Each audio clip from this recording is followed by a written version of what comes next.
Nous considérerons que la Commission électorale nationale indépendante, CENI, n'est pas en mesure de rassurer tous les compétiteurs.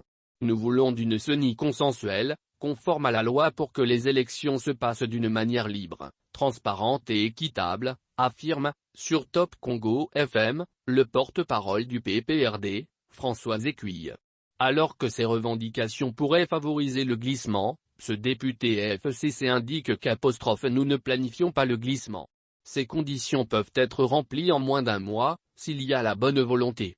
Sinon, on a l'impression qu'il s'agira d'un match d'entraînement où nos adversaires se préparent à se partager les postes avec une CENI à leur coupe et une cour constitutionnelle sous leurs bottes.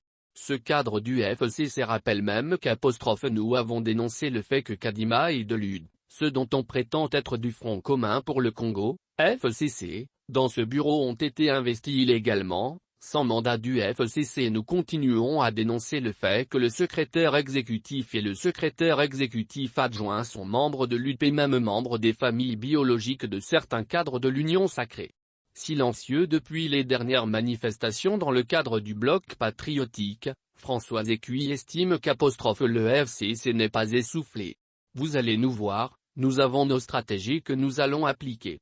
La CENI n'est pas indépendante. C'est une CENI union sacrée, la Cour constitutionnelle n'est pas une cour qui respecte la Constitution. Il faut savoir dénoncer tant qu'il y a des violations des droits et surtout de notre Constitution.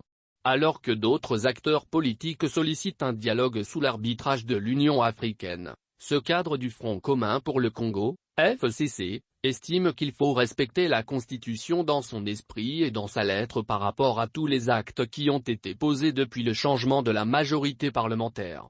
Pendant ce temps, l'actuel bureau de la CENI organise déjà les élections de gouverneurs et vice-gouverneurs qui doivent se tenir finalement 6 mai dans 13 provinces.